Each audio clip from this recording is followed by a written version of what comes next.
Engenhando Talks. Apresentação: Professor Fernando Lavoie. Olá a todos, sejam todos muito bem-vindos.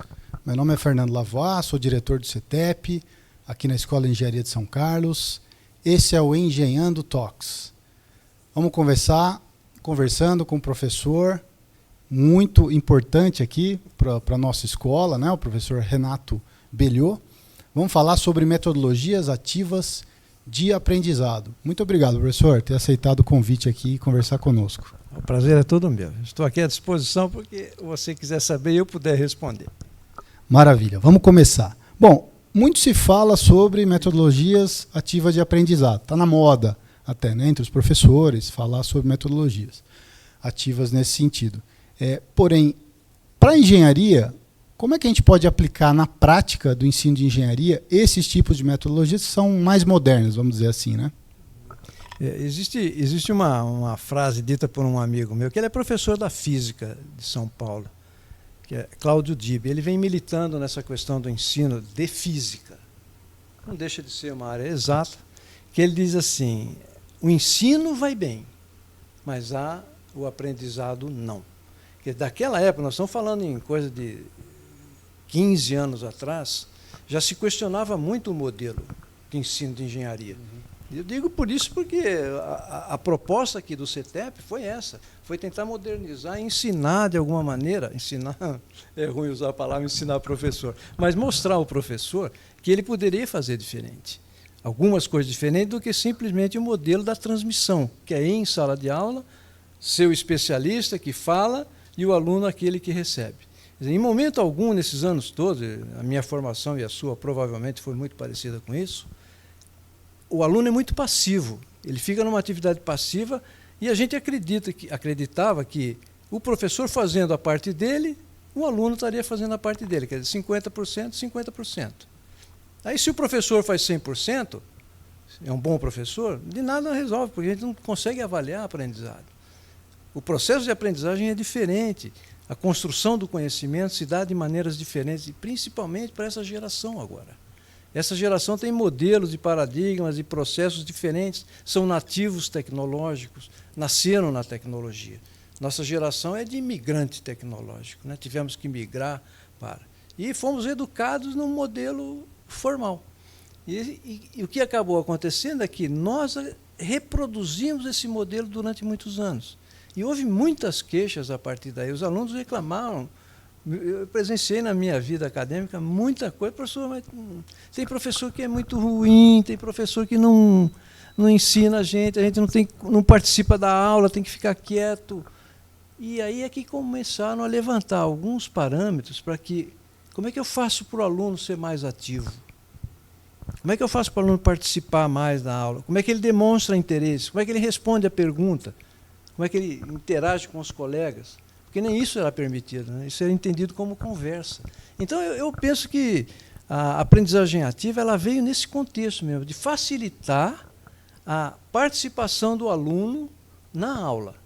Participando, ele acaba construindo parte do seu conhecimento, ou seja, ele é um elemento ativo na construção do conhecimento dele. Mas, para isso, precisa preparar a sala de aula, o professor precisa se preparar psicologicamente para aceitar aquele barulho, aquele movimento dentro da sala, porque está acostumado todo mundo sentadinho, quietinho em fila. Então eu vejo que essa é uma mudança que vai ter que ocorrer e vai ter que ser gradativa. O professor se acostumar a um novo modelo, dar mais liberdade ao aluno. E a gente, professor, a gente que tem a formação de engenharia, somos engenheiros, a gente não foi preparado para isso.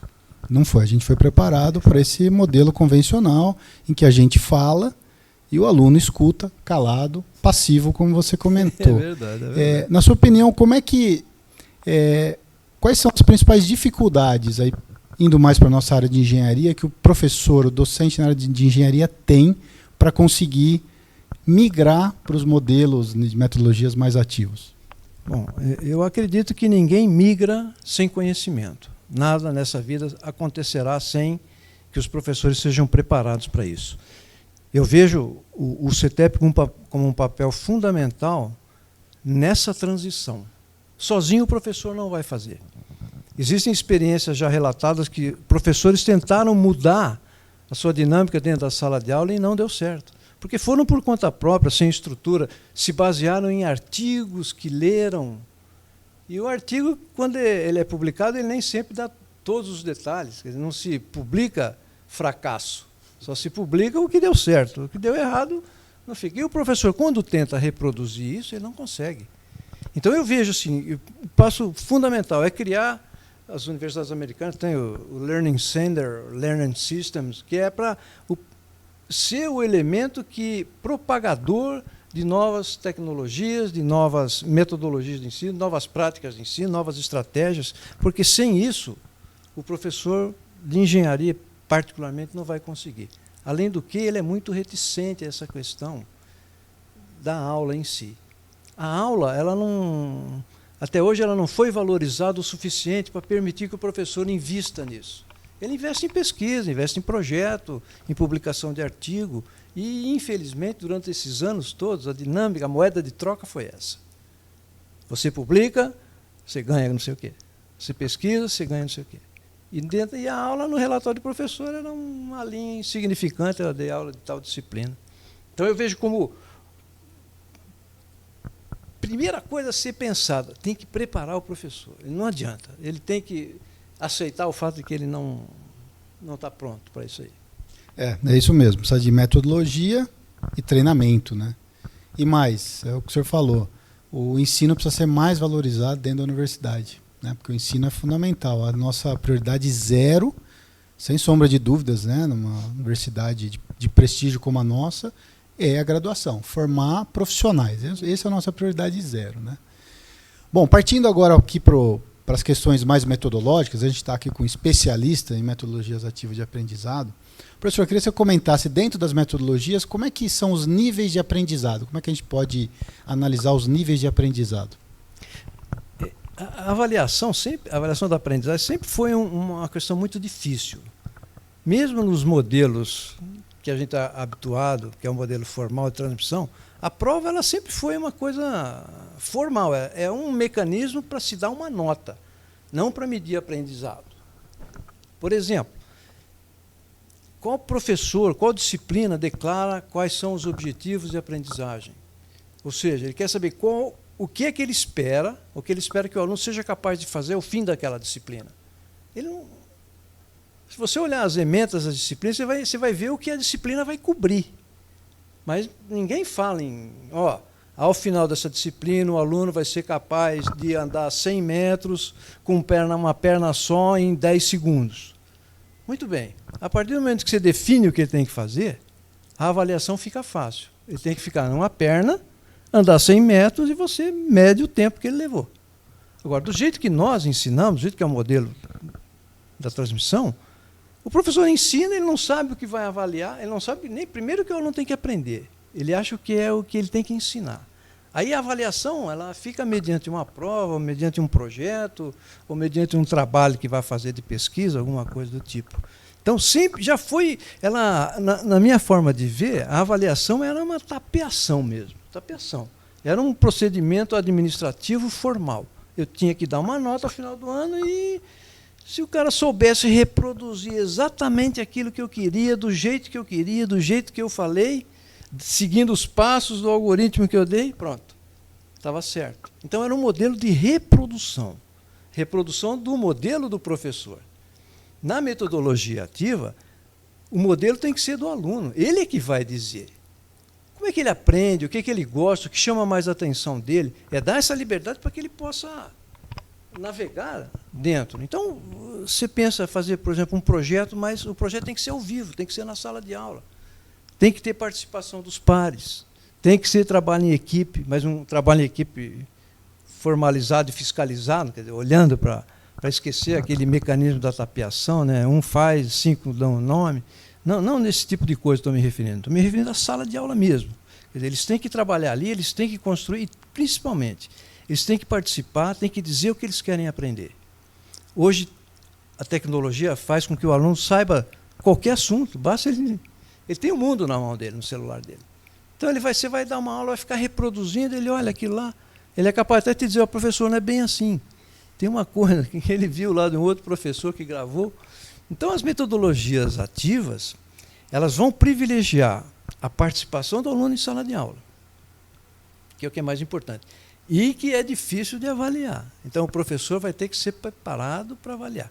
Existe um sujeito que ele definiu uma coisa chamada alinhamento instrucional, que ele diz assim: você precisa definir seus objetivos de aprendizagem, você precisa escolher os métodos que são adequados a passar aquele conhecimento, definir as questões de avaliação e ver se essa medida de avaliação realmente atinge os objetivos pretendidos. Então, ele chama isso de alinhamento. Se você não alinhar objetivo com método, com avaliação, e como é que a gente faz isso hoje? Hoje define um objetivo, escolhe o método que é mais fácil, que seria dar aula, e a avaliação faz uma coisa que é uma prova. Quer dizer, então, imagina, veja que nós estamos remodelando todo esse processo. Não é uma coisinha assim, nós vamos aplicar a metodologia ativa agora e pronto. E falar, professora, faz isso, faz agora, faz um projeto, faz avaliação em pares, por exemplo, voltando à questão da avaliação. Essa é uma outra coisa interessante. Quer dizer, a gente não confia muito na avaliação do aluno. O que é a avaliação em pares? Eu dou o meu trabalho para você avaliar. E você diz o que quer. Eu cheguei até a conversar com o professor Fábio sobre isso, que a gente não sabe usar a avaliação por pares. Porque o aluno vai se colocar no papel do professor e ele não se sente confortável para fazer isso. Mas a gente poderia dizer, olha, você vai olhar o trabalho do seu colega e vai observar esses pontos aqui. E tome como base o que você fez. Não é para avaliar conteúdo, estrutura. Não. Você fez esse trabalho também. Então você avalia em relação ao seu. Ele falou de coisas que você não falou? É um ponto importante para você destacar. Ó, ele falou do que você falou, mas falou de uma forma errada, de uma forma incompleta. Então nem a avaliação por partes, que seria de aluno para aluno, a gente consegue efetivamente. Então, Fernando, para dizer o seguinte para você, tem que ser uma remodelação completa.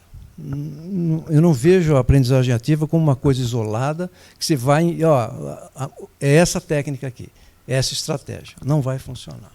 Como você está dizendo, professor, é uma nova cultura. Exatamente. É uma nova cultura para dar aula, porque na forma tradicional que a gente leciona hoje, tem alunos que participam mais da aula e ficam com notas piores do que alunos que entendem o mecanismo e se preparam só para aquelas partes importantes, que no caso é a prova, né? E isso mostra para a gente que a gente está no caminho errado, realmente, né? Está um método obsoleto. Professor, como é que a gente pode implantar, por exemplo, algo que eu acho que é bastante salutar, mas é difícil, avaliação continuada? Porque é isso, né? Você vai criando atividades e vai avaliando continuamente, como você falou, com o aluno dentro da sala de aula, né? Exatamente. A avaliação tradicional ela é dividida em duas modalidades, a formativa e a somativa. Uma delas é feita só para dar nota. Então, no meio, a cada 2 meses, você faz uma prova, faz alguma coisa, faz um exame e dá nota. E a formativa é aquela que procura, em relação aos objetivos, você dizer, bom, o que é que foi atingido e o que não. E aí, quando você,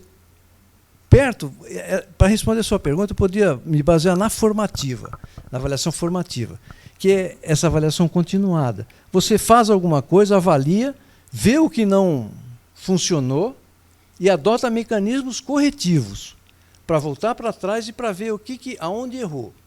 E daí para frente, retomar aquilo ali, continuar o conteúdo, mas retomando aquilo. Aplica novamente. Então, a avaliação continuada, ela vai significar mais trabalho para o professor.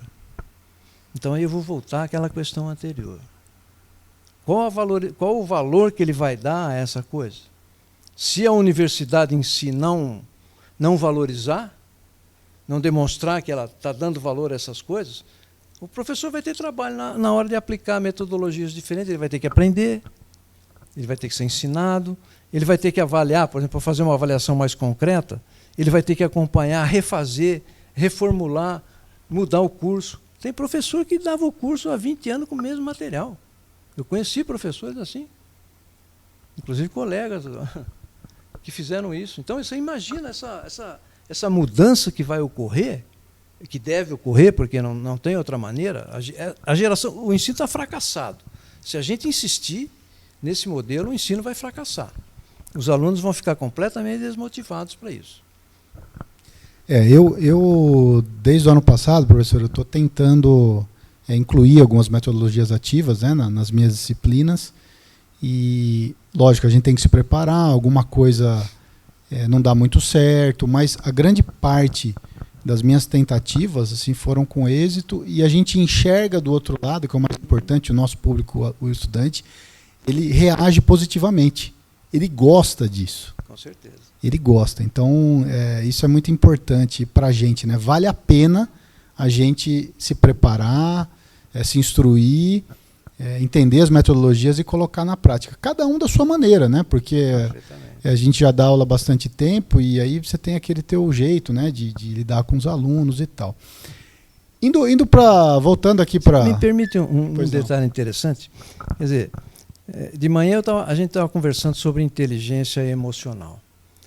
Quer dizer, quando você parte de uma metodologia diferente, você começa a tratar o aluno de uma forma diferente. Ele começa a se sentir mais próximo da realidade, mais próximo do mercado de trabalho, porque ele está interagindo, ele está tendo a opinião de falar, está vendo a opinião dos outros, está tendo que aceitar ou refutar, negociar.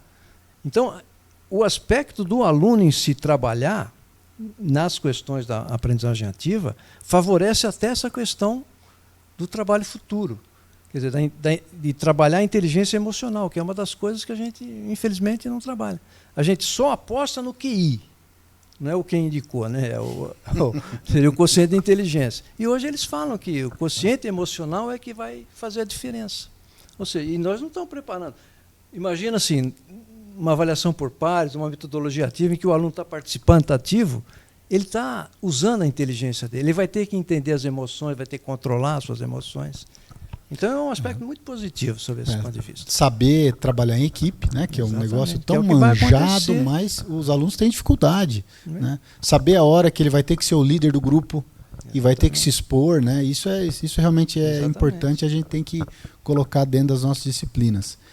Pensando aqui na nossa engenharia, né? Aqui temos 10 cursos de engenharia aqui na nossa escola, uma escola de 70 anos, mais de 70 anos, super tradicional. A gente tem o desafio de pegar a teoria, que são os conceitos de engenharia, a gente usa os conceitos lá da física, usa a matemática para modelar a física, e a gente dá uma bela de uma ajeitada nisso tudo para conseguir colocar na prática, que são as metodologias de engenharia. Né? E aí vem uma dificuldade. O professor de engenharia fala assim, eu preciso dar a teoria. Eu não posso só ficar dando exemplos, ou casos de obras, ou projetos. Como fazer com que a metodologia ativa, ou as metodologias ativas, nos ajudem a dar uma teoria um pouco mais tranquila, sem aquele peso da teoria, e a gente consiga mostrar dentro de uma disciplina a aplicação prática de engenharia? Isso é difícil, né?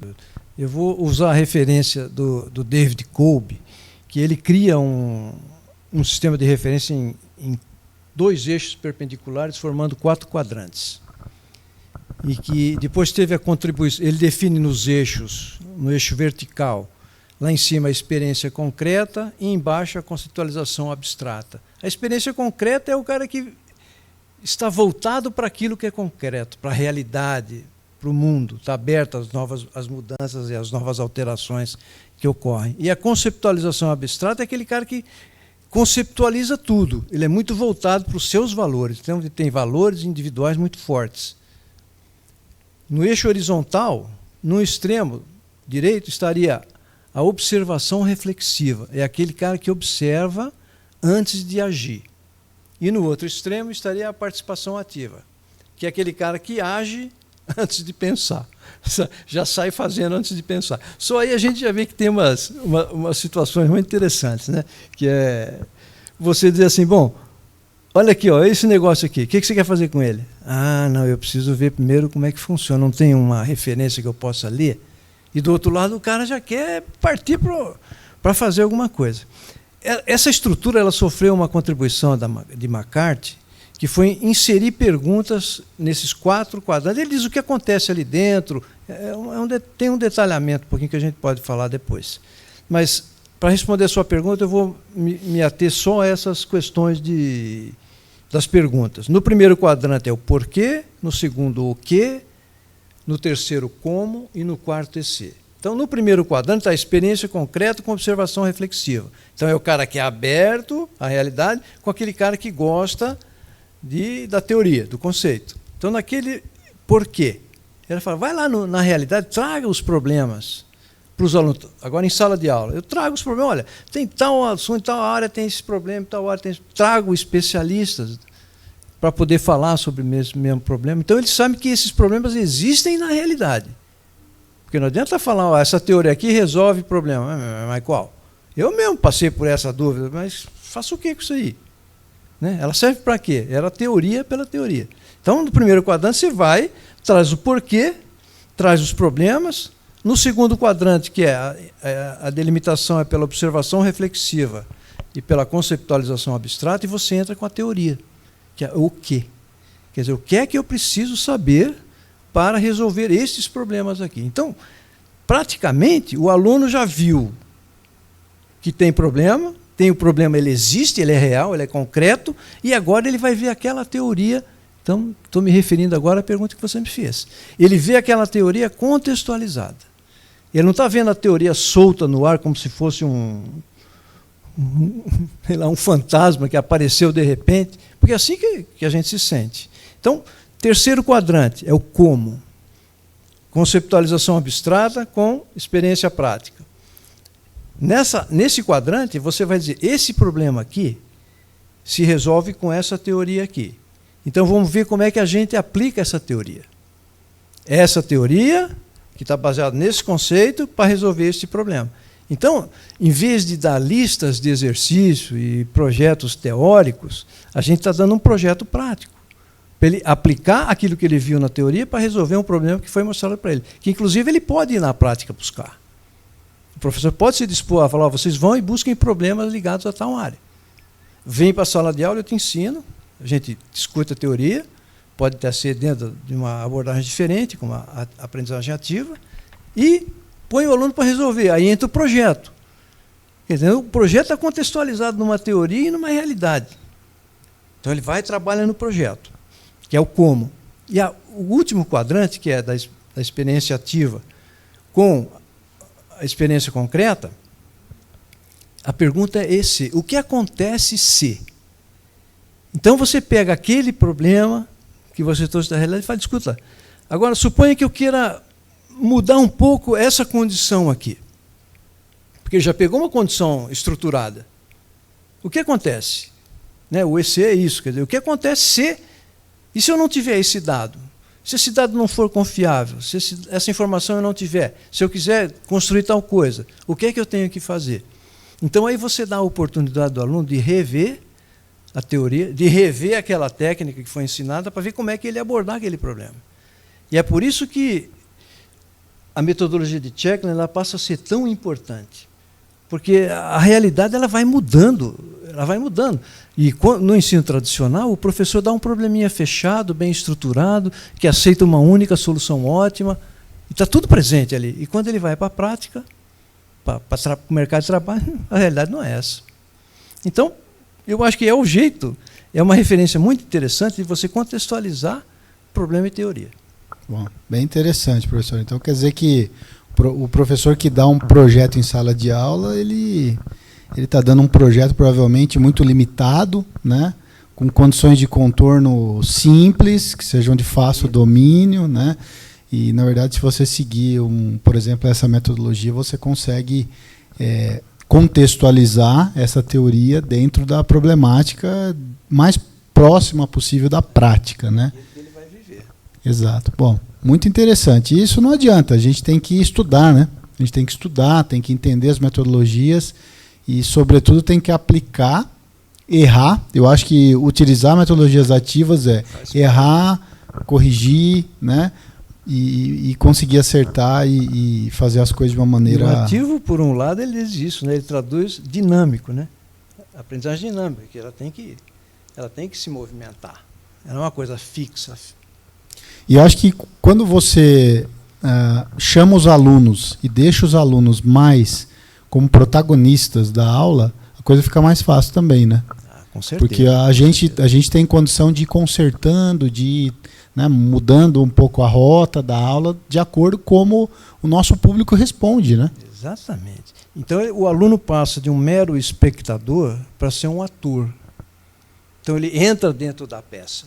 E o professor faz o papel do diretor. Ó, peraí, sua fala está fora de contexto, ó, né? Ele vai conduzindo. Para isso precisa aceitar você perder o papel de especialista e começar a assumir um outro papel.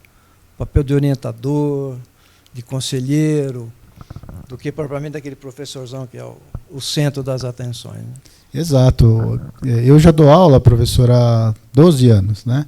E para mim já aconteceu vários anos. Um ano eu tinha um tipo de espectador lá, de público, né?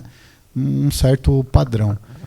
Passava um ano, eu já tinha uma turma completamente diferente da do ano passado. Eu falava assim, pô, mas é a mesma geração, é o mesmo tipo de aluno que entra na universidade e eles são completamente diferentes. Utilizando metodologias mais modernas, a gente consegue ter um melhor manejo disso, né? Mais ou menos homogeneizar ali. Exato. Exato. Então é interessante, você começa a ter mais ferramentas para conseguir passar o teu conhecimento. Porque no final das contas a gente está aqui como facilitador para formar bons profissionais para o Brasil, né? E a nossa área, a área de engenharia, é uma área que faz bem para a sociedade, né? A gente constrói para a sociedade de maneira sustentável, socialmente correta. A gente produz aqui excelentes engenheiras e engenheiros, né? Professor, num outro aspecto aqui, vamos falar um pouquinho sobre estilos de aprendizagem. O que seriam, né? Se perguntar para um professor leigo, vai falar, bom, meu estilo é mais ou menos assim, mas não é isso, né? O estilo é gostar de usar terno, camisa de gris. Quer dizer, você tocou num ponto interessante. Quando você se referiu ao fato de que as turmas são diferentes, você praticamente já disse para mim, olha, os estilos são diferentes. Que estilos? Os estilos de aprendizagem. Cada indivíduo aprende de um jeito e a maneira. E se você tiver uma dominância de um determinado estilo, a reação da sala é outra. Então, vou exemplificar. Tem vários que eles chamam de inventários, né? O inventário seriam os questionários a partir do qual você tira alguma conclusão. Então, tem o de Felder, o de Keirsey e Bates, tem alguns. Esses foram os que eu mais usei. Então, por exemplo, a título de exemplificação, Felder. Ele tem dois extremos, ativo e reflexivo, só para contextualizar com Kolbe. E ele tem uma escala que vai de -11 para 1, de 0 até -11, de 0 a +11, entre ativo e reflexivo. Então, o que é um ativo? É aquele cara que ele quer aprender, fazendo. O que é o reflexivo? O que já conversamos, o cara que se dá bem com a teoria. Você dá uma aula teórica, ele absorve aquilo, ele aprende, ele vibra com aquilo. Já o cara que é prático, ele fica desesperado. Professor, não vai ter nada aí, uma coisinha para a gente fazer? Porque você vai ficar... E aquele outro... Tem uma outra dimensão de Felder, que é o sequencial e o global. O sequencial é aquele que aprende por etapas, aprende, domina, o professor dá, ele domina, aí o professor vai dar uma outra parte, avançando na teoria. Domina, avança... Então, se você... E o modelo de engenharia é muito sequencial. A gente anda por partes. A gente vai mancando, né? Para aqui, para aqui, para aqui, para aqui, e vai indo. O extremo disso é o global, é o cara que quer ver, tá bom, mas onde está o problema aí? Onde estão os problemas? Onde está a realidade nisso aí? Ele não consegue enxergar. Então, volta ao Kolbe. Quando você fala no porquê, eu já te dei os problemas, já te dei as dimensões. Eles estão lá. Então, quando você pensa no sequenciando global, no global você tem que ter um estilo de aula completamente diferente. Outra dimensão de Felder, visual, verbal. O visual o que é? O cara que aprende vendo. O verbal o que é? O cara que aprende escrevendo. Então, se você não projetar, não escrever nada, ele não aprende. Porque ele precisa escrever, ele precisa ver escrito, ele precisa ler. O visual não, ele só precisa ver. Então, se você vai dar aula para visual, eu recomendaria o seguinte, faça gráficos, diagramas, relaciona uma coisa com outra, puxa a seta daqui para lá, que é o que é onde ele entende as coisas. Ele começa a ver o que puxa o quê. Né? Então, se você vai dar aula para você chega numa sala de aula, você não sabe o que tem ali. Você não sabe que tipo de predominância, se existe uma predominância. Então, o que você tem que fazer? Você tem que dar aula para todos os estilos. O que é? É você dar um pouquinho de verbal, escrever, um pouquinho de visual, de diagramas, um pouquinho sequencial, um pouquinho global, e vai assim. Essa mistura, essa combinação dos estilos de aprendizagem é que faz com que a dinâmica da sala ela seja melhor, no sentido de participação dos alunos. Porque aquele que não segue exatamente aquele perfil, não tem exatamente aquele estilo, ele sabe que daqui um pouquinho, quando você mudar, ele já começa a se interessar. Diferentemente de uma aula, por exemplo, só teórica, onde só o verbal acrescentaria, poderia participar. Então, a experiência que eu tive nisso aí, eu posso falar uma experiência pessoal nisso? O Kolbe tem um teste também. E eu fiz esse inventário. Aliás, eu apliquei para alguns colegas do departamento. E quando eu apliquei para mim mesmo, deu um resultado muito interessante, porque ele cria um polígono para você. Nessas 4 dimensões do Kolbe, ele cria um polígono para ver quanto que você vai na observação reflexiva, quanto que você vem na conceitualização abstrata, quanto que você vai na experiência prática e quanto você usa da experiência concreta. Bom, quando eu fiz o teste para mim, meu polígono deu assim. Eu tinha uma característica lá em cima para a realidade, para o concreto, lá longe para a conceptualização abstrata, no espaço médio para conceptualização abstrata, observação reflexiva, conceptualização abstrata estava no meio, e a prática estava perto do eixo, praticamente zero. A partir daí eu fiz uma reflexão, falei, bom, o que isso significa? Significava que eu me encantava com a minha própria voz. Ou seja, eu me encantava com a teoria. Eu tenho uma observação reflexiva forte, então eu via o encantamento da teoria. Eu gostava daquilo, eu via a lógica, eu via sentido. Eu achava que... Então, eu que gosto da voz. Eu brinco dizendo que eu gostava da minha voz, porque eu não deixava mais ninguém falar. Aí, depois que eu vi isso, eu comecei a mudar.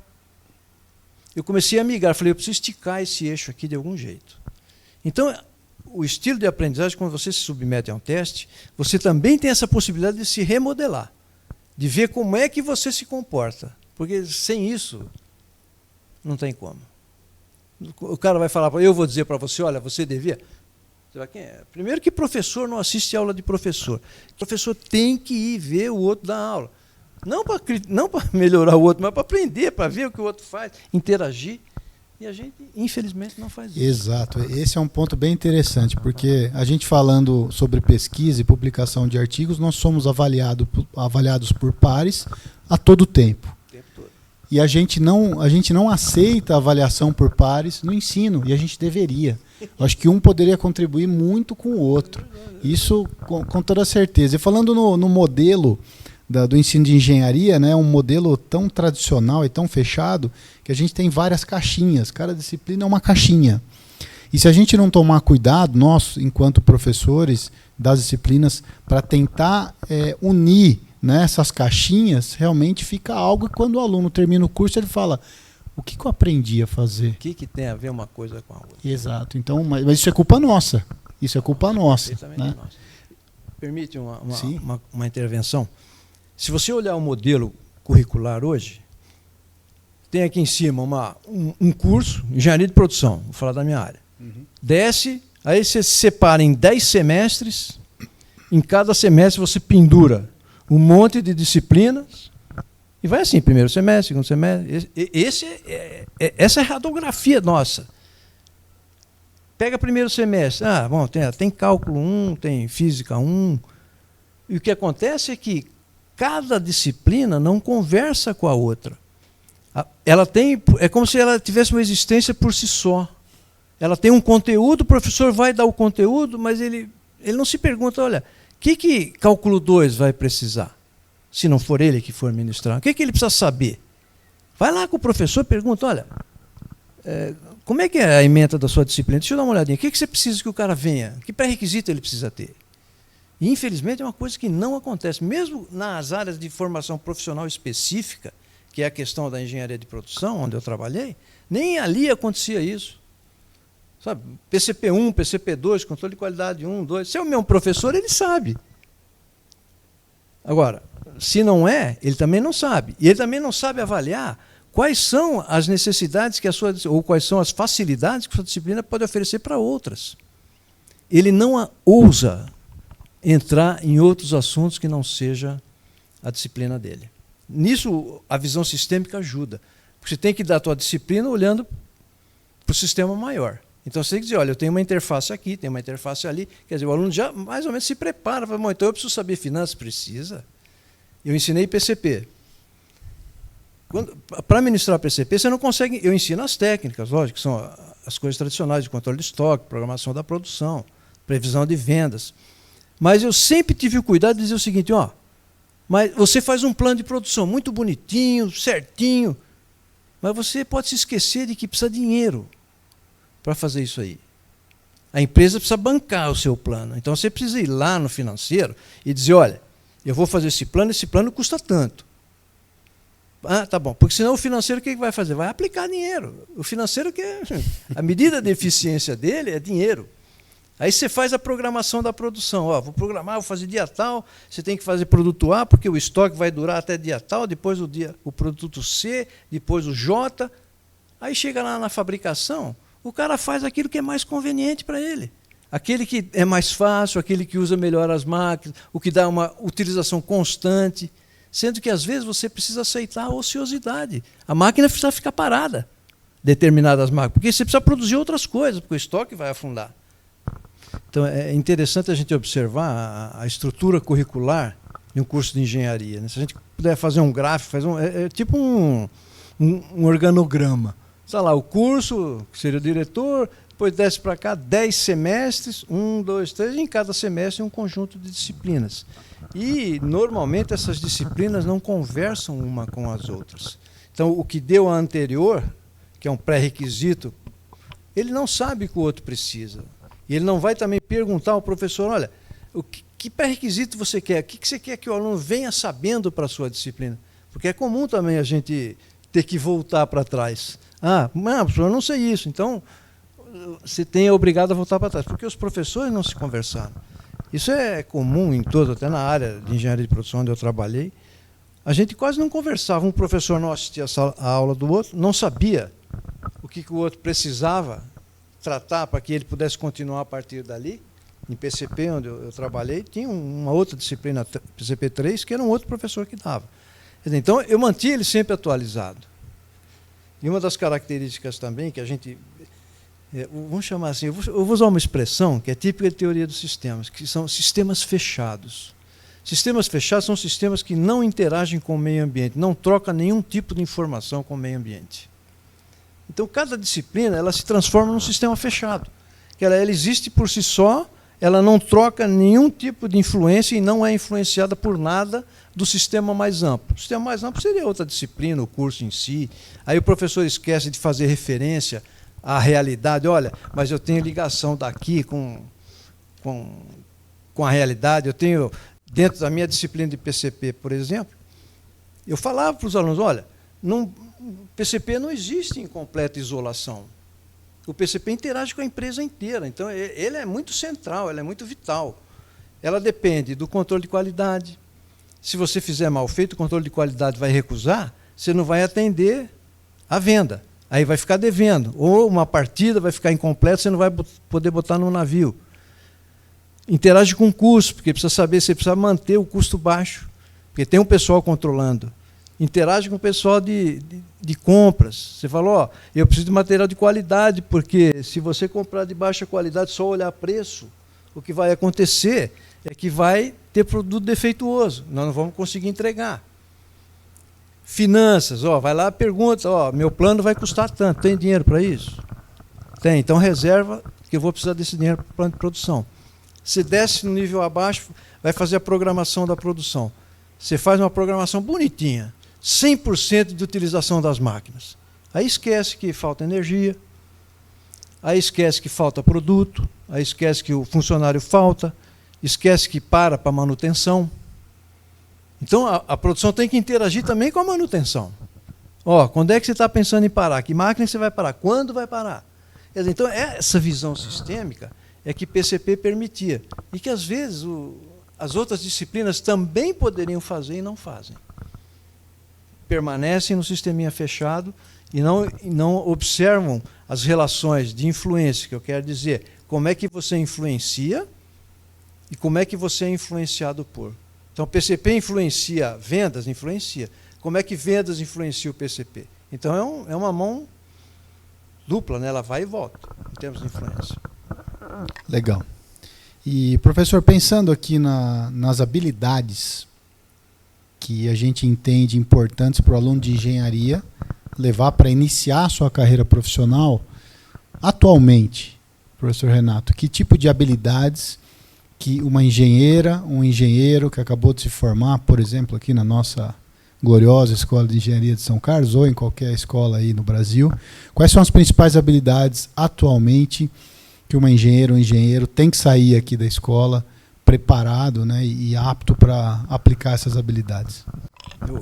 Eu vou responder para você em função da palestra que eu acabei de dar sobre inteligência emocional. Então, sem sombra de dúvida, se o engenheiro não tiver inteligência emocional, ele vai derrapar em várias atividades profissionais. Então, por exemplo, trabalho em equipe. Ele vai ter que trabalhar em equipe, ele tem que saber trabalhar em equipe. Onde é que a gente ensina isso? A gente não ensina. Você bota grupo, vamos formar um grupo, mas aquilo é um bando, né? Não é grupo aquilo é bando. Você, um espertalhão fala, põe meu nome aí e tal. Mas eles não aprendem a interagir, a negociar, a demonstrar a emoção, a saber dar o feedback para o cara, às vezes, negativo. Olha, você não está fazendo de acordo com o que deveria fazer. Ele não sabe nem gerenciar as próprias emoções, ele não sabe como ele é. E nós não preparamos. Aqui é um sistema meio tirânico, né? O professor tem todos os poderes e o aluno não tem nada. O professor é que diz, eu te ponho para fora da aula, te dou nota baixa, te reprovo, e o aluno praticamente não tem nada. E quando ele vai para a empresa, ele tem um chefe, ele tem um líder, que não é desse jeito. Ele tem que negociar, ele tem que saber se posicionar, se expressar. Então, eu acredito muito que é o tal do QE que eles falam hoje, é o quociente emocional, em detrimento do QI, que é o quociente de inteligência. Então, a engenharia, eu vejo que ela foca demais no QI. Formar cara competente em matemática, física, química, geologia, estrutura de hidráulica. O cara é um QI enorme. Quando ele vai para a prática, ele se dá mal. A menos que ele seja um cara de projeto, o cara tranca ele numa sala e fala, fica aí, você só saia daí quando o projeto estiver pronto. Não sai antes, porque se você sair antes, você vai complicar a minha vida. Então, decorrências disso. Trabalhar em equipe, interrelacionamento pessoal, ele acaba se tornando uma uva podre no meio de outras uvas boas, porque ele não tem emocional. E a gente não trata aqui na Escola de Engenharia dessa questão. E estamos falando em termos profissional, né? Não ficar filosofando em cima de emoção, mas expor o indivíduo, o aluno nosso, realmente a situações parecidas com essa, em que ele tenha que negociar, ele não aprende a negociar, não sabe. Ele só sabe driblar, se esquivar, sair por aqui, dar um jeitinho, mas na empresa não tem esse jeitinho. Na empresa você vai ter que fazer face a face, vai ter que liderar. Como é que a gente ensina uma pessoa a ser líder nessa escola? Na engenharia, no modelo atual é impossível. Agora, se a gente migrar para a aprendizagem ativa, que é o motivo da nossa conversa, todas essas coisas ficam mais naturais. Eu vou lá no mercado buscar um problema, na realidade, quem vai, o que faz, com quem vai ter que conversar com gente. Eles não conversam com gente. Gente que eu digo conversa entre eles, mas não acerca de um problema em particular, a definir prioridades. Então eu vejo assim que o modelo em si, ele não favorece a inserção do nosso engenheiro no mercado de trabalho em termos da necessidade moderna. Hoje eles precisam de caras versáteis. Eles falam, eu não quero saber de cara muito inteligente, eu quero um cara que saiba liderar, um cara que saiba comunicar. E, infelizmente, Vou dar um exemplo para você, professor, que aconteceu esse ano.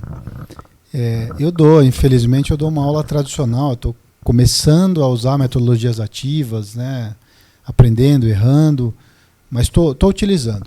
Mas ainda sigo aquele padrão mesmo, né? Ortodoxo ali de ensino, eu falo e os alunos passivos. E tem uma aluna minha que deu aula o ano passado para ela. E esse ano ela pediu uma ajuda que ela queria levar um grupo de colegas para a FEICOM, que é aquela feira de construção de São Paulo, tal. E ela não sabia como.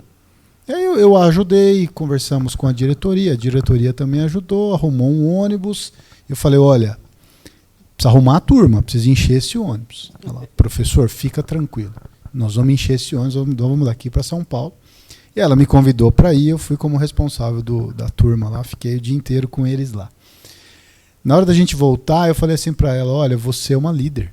O que você fez, você negociou com o professor, você negociou com o vice-diretor da escola, você conseguiu fundos, conseguiu um ônibus, você negociou com seus pares, você encheu o ônibus e todo mundo ficou feliz.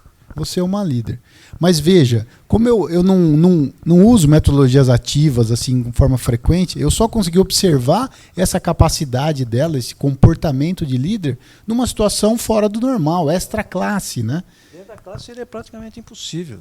Exatamente. Foi impossível, porque eu era uma aluna que chamava atenção, fazia perguntas, mas só. Porque ela não podia evoluir mais, né? Não passa disso. O modelo não deixa. Ele bloqueia o aluno realmente. Muito interessante a história. É bem contextualizado isso aí. Professor, estamos chegando aqui, infelizmente, no final do papo aqui, com o professor Renato Bellot.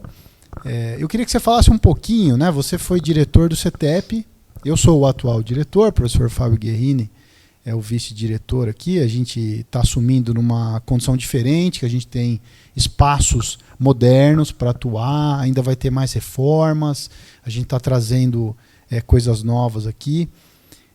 Você que passou pelo CETEP, né, como é que você vê hoje o CETEP e essa mudança, né? Foi uma mudança assim, muito rápida. O CETEP é o Centro de Tecnologia Educacional para Engenharia.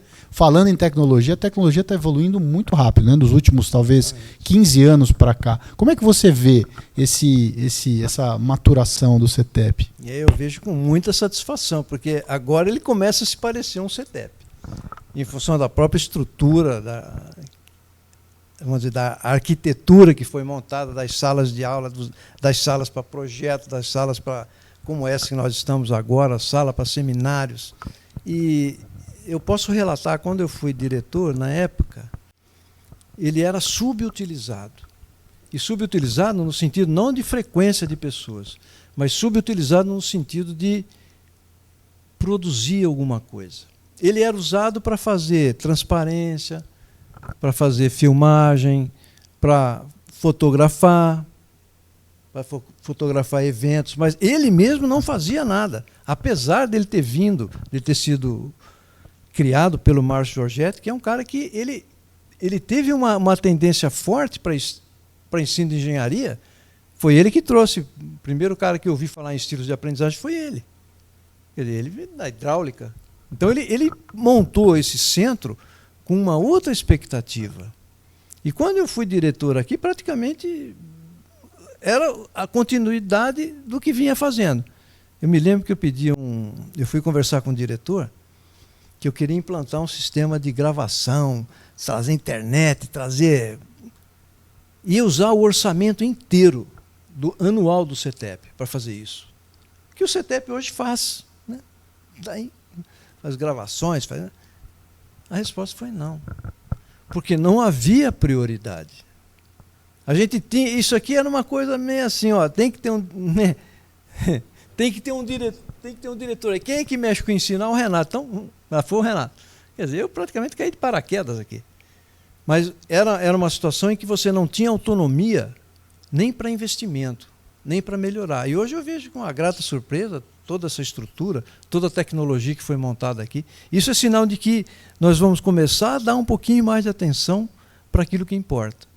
Não sei se a tecnologia teve um papel fundamental, se o Covid deu outro empurrãozinho, que tivemos que migrar para a tecnologia tirar a presença física, mas eu sei que os ventos sopraram na mesma direção, na direção do desenvolvimento daquilo que é, na minha opinião, a proposta que o CETEP deve ter, o objetivo que ele deve perseguir, que é ser um centro de propagação de conhecimento voltado para o ensino de engenharia, que é uma área muito carente, que aqui tem todos os pré-requisitos, os recursos para poder seguir em frente e fazer coisas muito boas a partir de agora, como essa atividade que nós estamos fazendo agora. Legal, legal, muito bom, professor. Obrigado por ter contribuído aí, ter feito parte da história do CETEP. E aí o Fábio, agora estamos continuando aí essa história, né? O CETEP completa o ano que vem 45 anos, ele foi inaugurado em 1980 pelo professor Márcio Giorgetti, né?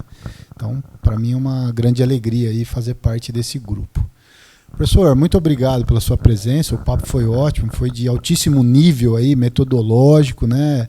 Acho que a gente conseguiu mostrar para o público onde a gente está e onde a gente quer chegar, né? E a gente tem as ferramentas, a gente precisa investir nessas ferramentas.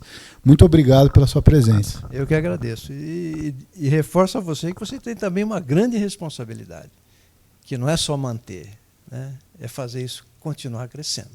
Que eu espero que você faça isso com muita propriedade. Muito obrigado pelo convite. Obrigado, professor. Gente, é isso então. Esse é o Engenhando Talks. Até a próxima. Podcast Engenhando Talks. Escola de Engenharia de São Carlos. Universidade de São Paulo.